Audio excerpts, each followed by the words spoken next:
15 years post-divorce, my ex-wife reaches out. Her message changes everything. Before we begin the story, make sure to subscribe to our channel and never miss more incredible stories every day. 15 years of beautiful silence ended with a single email from the woman who destroyed my life. I was sitting in my living room, nursing a black coffee before heading to the site.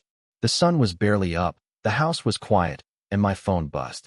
I glanced at the screen, expecting a weather alert or a text from one of my contractors. Instead, I saw a name that made my stomach drop into my shoes. Chloe. Just seeing those 5 letters brought back a flood of acid and adrenaline I hadn't felt in over a decade. The subject line was incredibly casual, almost insultingly so. Long time no see. Quick question. It's funny how the brain works. For 15 years, I had trained myself to forget her face. I had built a successful construction firm from the ashes she left me in. I had bought a new house, made new friends, and completely severed the rot that was my first marriage. I thought I was safe. I thought she was a ghost.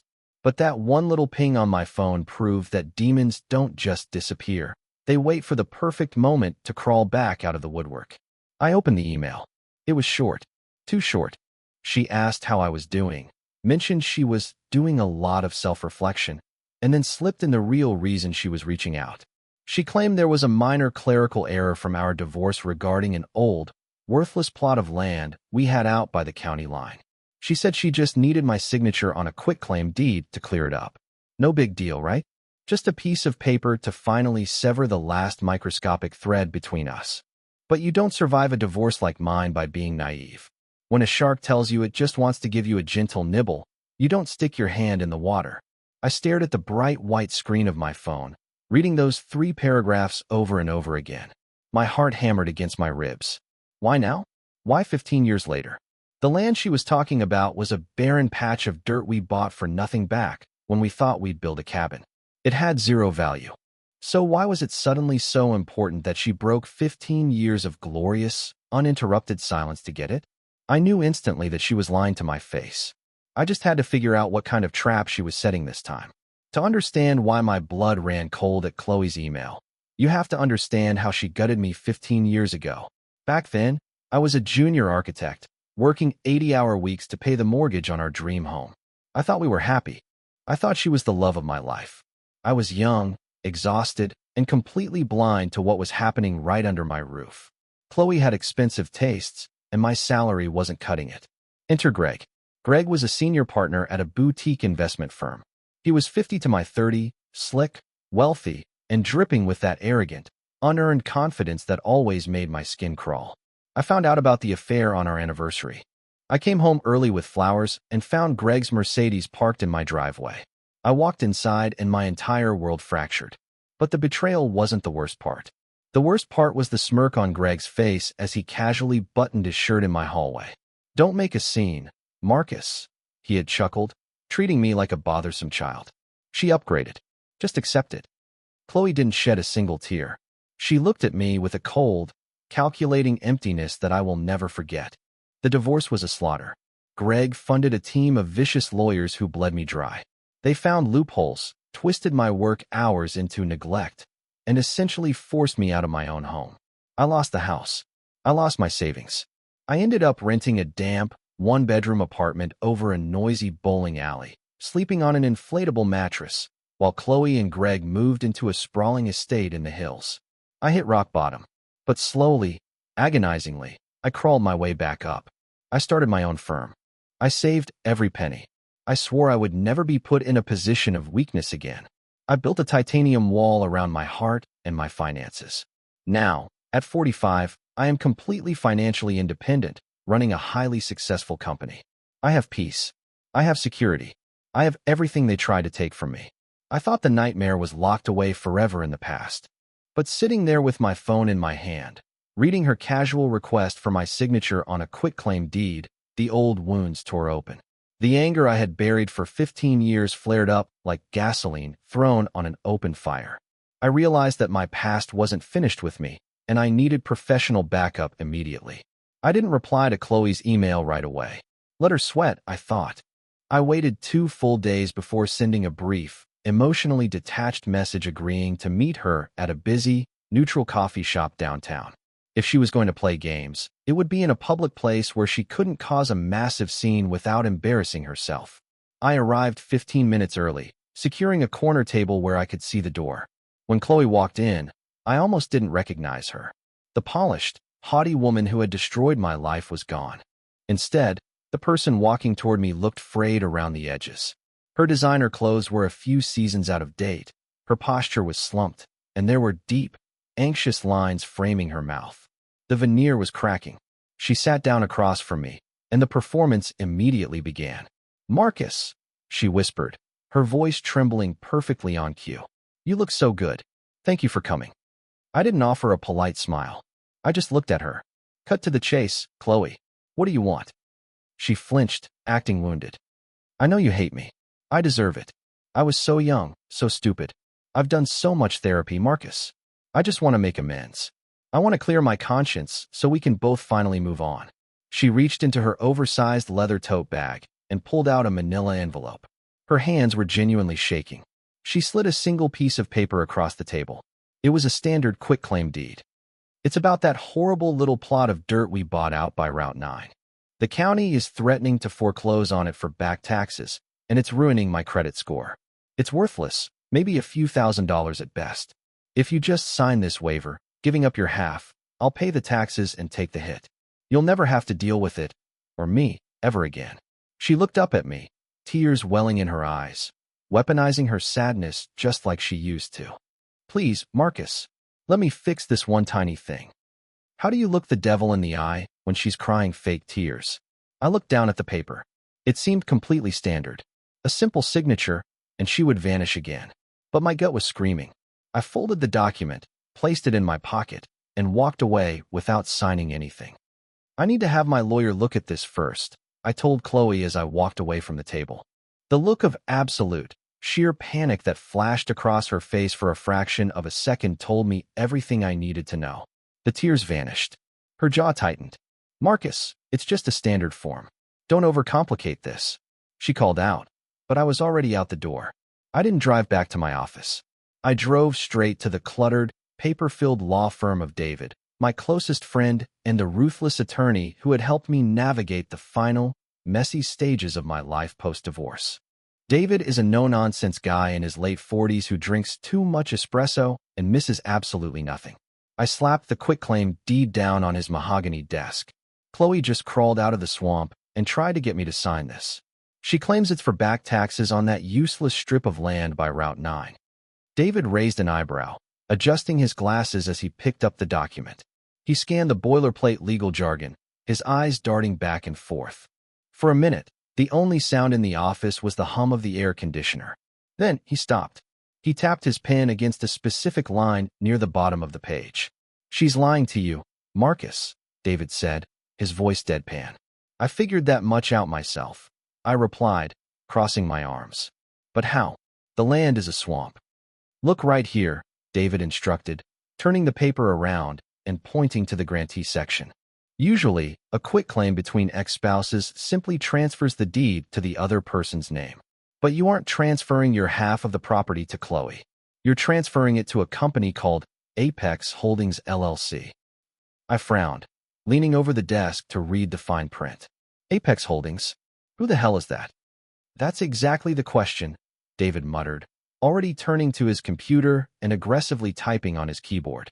"Why would your ex-wife need you to sign away your marital property directly to an anonymous corporate entity to clear her conscience and pay some minor back taxes? It makes zero sense." He clicked a few buttons, pulling up the state's business registry. "Someone is trying to hide a transaction, Marcus. And usually, when shell companies are involved, it means there is serious money on the line." David hit the enter key, and what popped up on the screen changed everything. David's eyes widened as the state business registry loaded on his dual monitors. "Okay, let's see what we have here," he muttered, tracing the corporate structure of Apex Holdings LLC. The company had been formed just 3 weeks ago. It was a fresh shell, practically still wet behind the years. But what caught David's attention wasn't the LLC itself, it was the registered agent attached to it.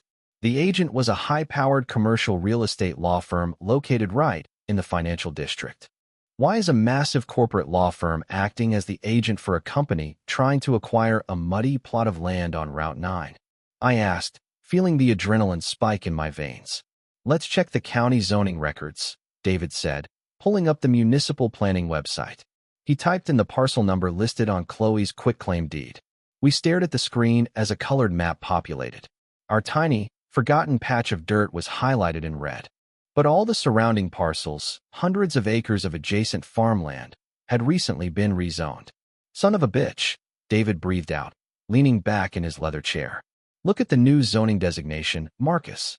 It's not rural residential anymore. It's commercial industrial. The city council just approved a massive infrastructure expansion in that sector last month. My mind was racing, trying to put the pieces together. What does that mean for my land? David began pulling up public city council meeting minutes. It means a major developer is moving in. They're building a massive new logistics hub out there. I'm talking warehouses, distribution centers, the works. He clicked on an attached PDF document, showing a proposed blueprint for the mega project. Right in the middle of the main access road, creating a massive choke point for the entire development, was a tiny red square. That's your land, Marcus. David pointed at the screen. Your plot is the keyhole to the entire project. They can't build the main highway access without it. It's the final piece of the puzzle. I felt a cold sweat break out on the back of my neck. Chloe said it was worthless. How much is that land actually worth to a developer? David looked at me, a sharp, predatory grin forming on his face. In a forced buyout scenario where they are desperate to break ground? At least $10 million. My ex-wife wasn't trying to clear her conscience. She was trying to steal my millions. $10 million. The number echoed in my head, loud and impossible. Chloe had sat across from me, crying genuine-looking tears, begging me to sign away my future for absolutely nothing. The sheer audacity of her greed was staggering. But as the shock wore off, a darker, more pressing question began to surface. Why the sudden desperation? Chloe and Greg were incredibly wealthy. Greg was a senior partner at a major investment firm. They lived in a mansion. Why were they scrambling for a quick, dirty land grab using a brand new shell company? David, look into Greg. I ordered, pacing the length of his cluttered office. Something is horribly wrong in their perfect little world. Wealthy people don't run sloppy scams like this unless they are backed into a corner and desperate for liquid cash. David nodded, his fingers flying across the keyboard. He bypassed the standard Google searches and dove straight into the financial industry databases, looking for SEC filings, court dockets, and industry whispers. It didn't take long for the shiny facade of Greg's life to completely crumble before our eyes. Jackpot, David said, turning the monitor toward me. It was a sealed civil complaint filed against Greg's firm 2 months ago, which had recently leaked to financial news blogs. Greg's investment firm isn't just collapsing, Marcus. It's a crater. He's been running unauthorized, high-risk leverage trades using client funds to cover his own personal losses. He's stealing from his clients? I asked, staring at the staggering numbers on the screen. Worse, David corrected grimly. He's under active federal investigation for embezzlement and wire fraud. His assets are likely on the verge of being frozen. He owes his firm millions of dollars to replace the missing client funds before the feds drop the hammer and issue warrants. The entire picture suddenly snapped into terrifying, crystal-clear focus. Greg was staring down the barrel of a 10 to 20-year federal prison sentence. They were flat broke, drowning in stolen debt, and desperate for a lifeline. They remembered the forgotten plot of land, realized its newly exploded value, and hatched a plan. If they could get me to sign over my half for free, they could sell the entire parcel to the developer for $10 million, pay back the embezzled funds, and save Greg from federal prison. They needed me to be a fool one last time so they could survive this disaster. The revelation hit me like a freight train, but instead of anger, I felt a deep, chilling sense of calm wash over me. 15 years ago, they had stripped me of my dignity, my home, and my peace of mind because I was naive and trusting. Now, the tables were completely turned. Greg's freedom and Chloe's lavish lifestyle were entirely dependent on my signature. They thought I was still the broken, gullible architect they had crushed a decade and a half ago. They had no idea they had just handed me the loaded gun. We need to go to the police, David suggested, leaning forward. This is attempted fraud. We can blow their whole scheme out of the water right now. No, I said, my voice dangerously quiet. If we expose them now, the feds just arrest Greg. That's justice, but it's not revenge. I want to watch them squirm. I want them to think they've won, right up until the exact second I pull the rug out from under them. I pulled out my phone and opened my messages. I needed to play the role of the disorganized, slightly overwhelmed ex-husband perfectly. I typed out a text to Chloe, keeping my tone apologetic and scattered. Hey Chloe, I looked over the paperwork. Seems fine. I'm just really swamped at the construction site this week, and I'm having trouble finding a mobile notary to witness the signature. I'll try to get to a bank sometime late next week to get it stamped. I hit send and waited. It didn't take long. Less than 3 minutes later, my screen lit up with her reply. Marcus, please. The county deadline is this Friday. If it's not filed by then, they seize the property and my credit is ruined. Please, I am begging you to make time. I could practically smell the desperation radiating through the screen. The developer's deadline must be looming, and the walls were closing in on Greg. I left her on read for 4 agonizing hours. I wanted her to marinate in the panic, to feel the terror of losing control. When I finally replied, I kept it brief. I'm sorry, I'm just too busy. I don't know what to tell you. I knew this would force her hand and make her take a massive risk. I smiled as my phone rang, knowing she was about to walk right into my trap. I let the phone ring 4 times before I finally swiped to answer. Hello, I said, keeping my tone flat and mildly annoyed. Marcus. Thank God. Chloe's voice came through the speaker, breathless and high-pitched with barely concealed panic. Listen, I know you're incredibly busy, and I am so sorry to keep bothering you about this stupid piece of land. But I am absolutely desperate here. My credit is hanging by a thread. Chloe, I told you, I don't have time to run around looking for a notary right now. I replied, suppressing a dark smile. It's just bad timing. Let the county take it. You said it was worthless anyway, right? There was a sharp intake of breath on the other end of the line. I could hear the absolute terror in her silence. She couldn't let the county take it, because then the $10 million buyout would evaporate, and Greg would be wearing a bright orange jumpsuit by Christmas. No, please, you don't understand, she stammered, her manipulative mask slipping just enough to show the raw fear underneath. Look, how about this? Greg, and I want to take you out to dinner. To bury the hatchet. Properly. We owe you a massive apology for everything that happened in the past. We'll book a private room at the Sterling. We will bring a licensed notary with us. You don't have to lift a finger. Just come. Let us buy you a nice meal, sign the paper, and it will all be over. Please, Marcus. The Sterling was the most expensive, pretentious steakhouse in the city. The fact that they were willing to sit in the same room with me, let alone pay for my dinner, showed exactly how close to the edge they were dangling. They were treating me like a skittish animal they needed to trap. Dinner with you and Greg. I paused, letting the silence stretch out, pretending to be deeply conflicted. I needed them to think they were barely convincing me. I don't know, Chloe. That's a lot to ask after what he did. I know it is, she pleaded, her voice cracking perfectly. Just 1 hour. I promise. I agreed to the dinner, fully prepared to watch their entire fabricated lives begin to burn. I arrived at the Sterling exactly on time, dressed in a sharp, tailored suit that subtly communicated I wasn't the broke, defeated man they remembered. The hostess led me to a private dining room in the back, where Chloe and Greg were already seated. The tension in the room was so thick it felt like trying to breathe underwater. Greg stood up as I entered. He looked awful. The arrogant, slick investment banker who had stolen my wife was gone.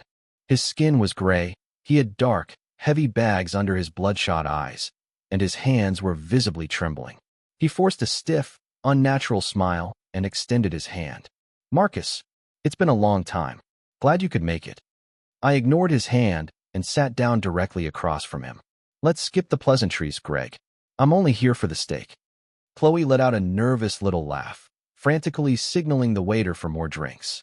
Greg was already nursing a double scotch, and he drained half of it in one gulp before aggressively checking his phone. He kept checking it every 2 minutes, his leg bouncing erratically under the table. The man was a walking heart attack, waiting for the federal indictment to drop.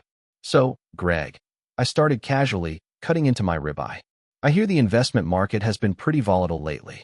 You guys weathering the storm all right? Must be stressful handling all those millions in client funds. Greg choked on his drink, coughing into his napkin. Chloe shot me a terrified glance. Oh, you know? Greg wheezed, wiping his mouth. Ups and downs. We manage. That's good to hear. I smiled, taking a sip of water. I was reading an interesting article the other day about how federal regulators are cracking down on leveraged client trades. Crazy stuff. Makes you wonder how secure your money really is with these boutique firms. Greg's face lost whatever little color it had left. He stared at me, panic flaring in his eyes, trying to figure out if I was just making small talk or if I knew his darkest, most damning secret.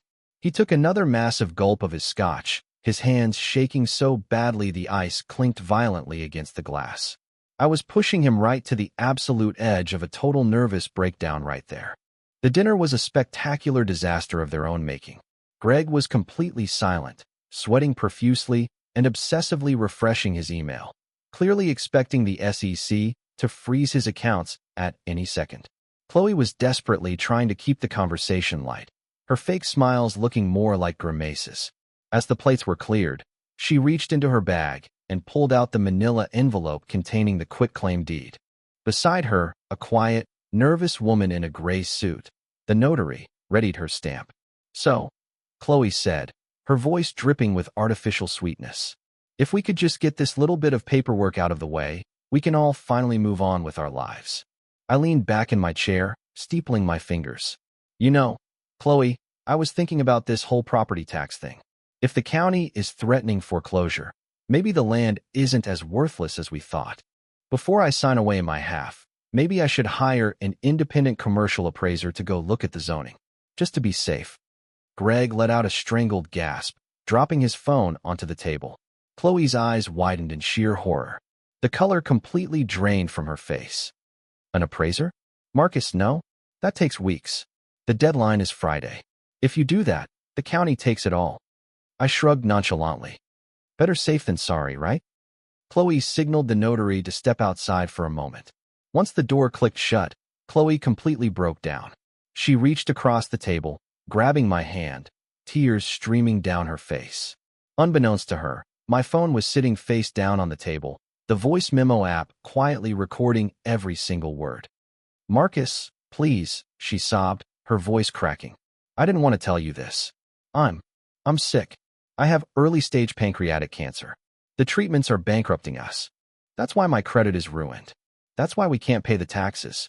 If you don't sign this right now, I won't be able to afford my chemotherapy next month. I am literally begging you for my life. I stared at her. It was a masterful, Oscar-worthy performance of utter bullshit.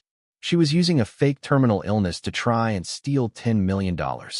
I carefully slid my phone off the table, having captured her disgusting lie on crystal-clear audio. I'll sign it, I finally said, watching the immense, sickening relief wash over Chloe's tear-stained face. But not here. I want my lawyer to review the final draft. Have your people set up a meeting at the developer's corporate office on Thursday morning. We do the handoff officially, on the record. Greg looked like he was about to argue, but Chloe silenced him with a sharp look. She had won, or so she thought. She agreed to the meeting, and I walked out of the restaurant, leaving them to pay the massive bill. The next morning, I was back in David's office, slamming the recording of Chloe's fake cancer confession onto his desk. She is truly despicable, David muttered, listening to the audio.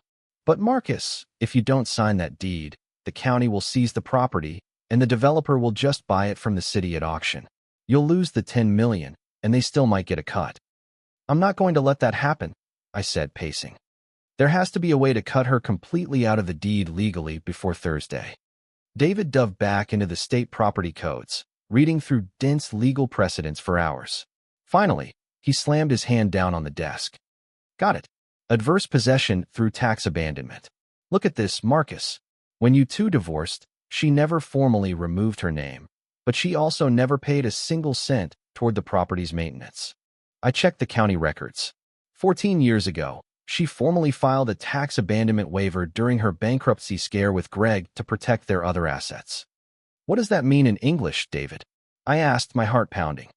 It means that legally, She surrendered her equity stake to the co-owner to avoid liability, David explained, a massive grin spreading across his face. She hasn't owned a single inch of that land for 14 years. She just forgot she signed the waiver. You are already the sole legal owner of the property. The implications hit me like a lightning bolt. I didn't need her permission to sell. I owned it all. We just needed to beat them to the developer and sign the $10 million contract. David didn't waste a single second. While Chloe and Greg were busy popping champagne and celebrating their imaginary victory, David was on the phone with the primary acquisitions director for the commercial developer. The developer had been pulling their hair out trying to find the legal owner of that crucial parcel of land, entirely stalled by the LLC smoke and mirrors Greg had set up to hide the transaction. When David informed them that we had the sole, clean title and were ready to sell immediately, they practically tripped over themselves to draw up the paperwork. On Wednesday afternoon, 24 hours before my scheduled meeting with Chloe, David and I walked into the developer's downtown headquarters. There were no fake tears, no emotional manipulation, and no shell companies. Just clean, aggressive business. The executives verified the 14-year-old tax abandonment waiver, confirming my absolute sole ownership. Within an hour, I had signed the contract. I sold the land, the dusty, forgotten patch of dirt from my ruined first marriage, for a staggering $10.5 million. The funds were secured in escrow, completely untouchable. Are you going to cancel the meeting with Chloe tomorrow? David asked as we walked out of the massive glass building, holding the certified copies of the sale. Absolutely not, I smiled, adjusting my tie. I promised them I would show up to sign the papers and be done with each other forever. I am a man of my word. I wouldn't miss tomorrow morning for all the money in the world. I spent Wednesday night sleeping better than I had in 15 years.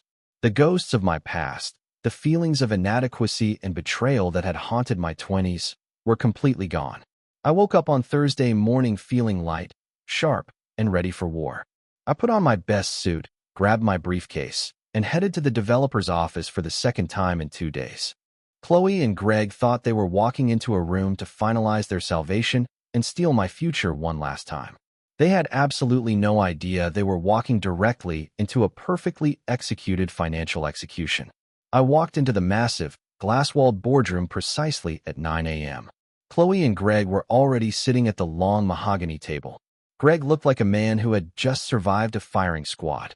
He was practically vibrating with nervous energy, his eyes locked onto the empty chair across from him. Chloe offered me a weak, tragic smile, clearly still playing the role of the brave, dying cancer patient we had established at dinner. A junior executive from the developer's office stood nervously in the corner, holding a folder. "Marcus, thank you so much for coming," Chloe whispered, sliding her fraudulent quitclaim deed across the table toward me. "This means everything to me. To my treatments." Greg leaned forward, tapping his pen against the wood. "Let's just get this signed, Marcus. We are all very busy people, and the developer is eager to finalize the purchase of the LLC." He was salivating. He could practically see the millions hitting his offshore accounts, saving him from federal prison. I didn't pick up the pen. I didn't even look at her fake document. Instead, I opened my briefcase, pulled out a thick, legally bound folder, and dropped it heavily onto the center of the table. The sharp smack echoed in the silent room. "I'm not signing that, Chloe," I said calmly. "Because you don't own the land. You haven't owned it for 14 years. You filed a tax abandonment waiver during your bankruptcy scare. Remember?" Chloe's jaw dropped. The tragic, sickly victim mask vanished instantly, replaced by a look of sheer, unadulterated horror. "What are you talking about?" Greg demanded, his voice cracking as he stood up. "That's a lie. She's on the original deed. If you don't sign that paper, the deal falls through, and nobody gets the money." I looked Greg dead in the eyes and smiled. "The deal didn't fall through, Greg. The deal is done. I came here yesterday with my lawyer. I proved sole ownership. I bypassed your little shell company completely and sold the land directly to the developer for $10.5 million. I tapped the folder on the table, watching the devastating truth destroy their entire world. The silence in the boardroom was absolute. For 10 agonizing seconds, nobody moved. The color completely drained from Greg's face, turning him a sickly, terrifying shade of gray. He stared at the certified sale documents on the table, his eyes darting frantically over the signatures, the dates, and the massive final purchase price. The realization hit him like a physical blow. There was no money for him. There was no bailout. The federal indictments were going to drop, and he was going to spend the rest of his life in a concrete cell. "You son of a bitch." Greg suddenly exploded, sweeping his arm across the table and sending coffee cups and papers flying into the glass walls. "You stole my money. That was my money. I need that to cover the firm." He lunged across the mahogany table toward me, his face twisted in pure, desperate rage. Before he could even get close, the boardroom doors slammed open. The junior executive had panicked and hit the silent alarm. 3 massive corporate security guards rushed into the room, grabbing Greg by the shoulders and wrestling him forcefully to the carpet. While Greg was screaming and thrashing on the floor, Chloe completely lost her mind. The fake tears, the soft voice, the dying cancer patient routine, it all evaporated. The monster that had destroyed my life 15 years ago roared to the surface. "You are nothing, Marcus," she shrieked, her face contorted with ugly, vicious hatred. "You were a loser then, and you're a loser now. We deserve that money. You owe us for making us live in this misery." "You made your own misery, Chloe," I said calmly, standing up and buttoning my suit jacket. "And by the way, I recorded your little cancer performance at the restaurant. It's safe to say your credibility in any future civil court is completely destroyed." She froze, her mouth opening and closing in silent, humiliated fury.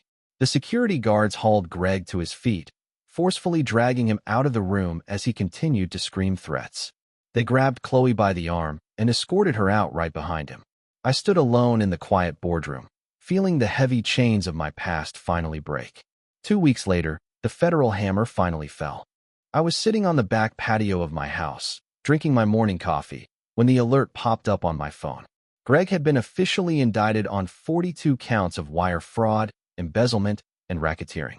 His firm's assets were completely frozen, and he was denied bail, deemed a flight risk. The news footage showed him being led out of his mansion in handcuffs, looking older, broken, and terrified. Chloe was left absolutely destitute, her assets seized by the feds, forced to move in with relatives while facing her own potential accessory charges. I didn't feel joy watching the broadcast. I didn't cheer. I just felt an overwhelming, profound sense of peace. For 15 years, I had carried the heavy, burning weight of their betrayal. I had let their cruelty dictate my self-worth. But walking away from that boardroom with $10 million in the bank wasn't the real victory. The real victory was realizing that I was no longer the victim they created. I had outsmarted them, outmaneuvered them, and let their own boundless greed dig their graves. If you are out there right now, recovering from a brutal betrayal, listen to me carefully. Do not seek immediate revenge. Do not let your anger make you reckless. The best revenge is surviving. The best revenge is quietly rebuilding your life, focusing on your own success, and becoming completely unbreakable. People who manipulate and destroy others for their own gain always leave a trail of collateral damage, and eventually, that trail catches up with them. When the ghosts of your past come knocking, and they will, don't ignore your instincts. Question everything. Verify every document. Protect your assets with a titanium shield. You are not obligated to save the people who drowned you. Sometimes, closure doesn't come from an apology. Sometimes, true closure comes from standing your ground, holding all the cards, and finally watching the villains face the consequences of their own actions. I finally finished my coffee, turned off my phone, and enjoyed the beautiful, hard-earned silence.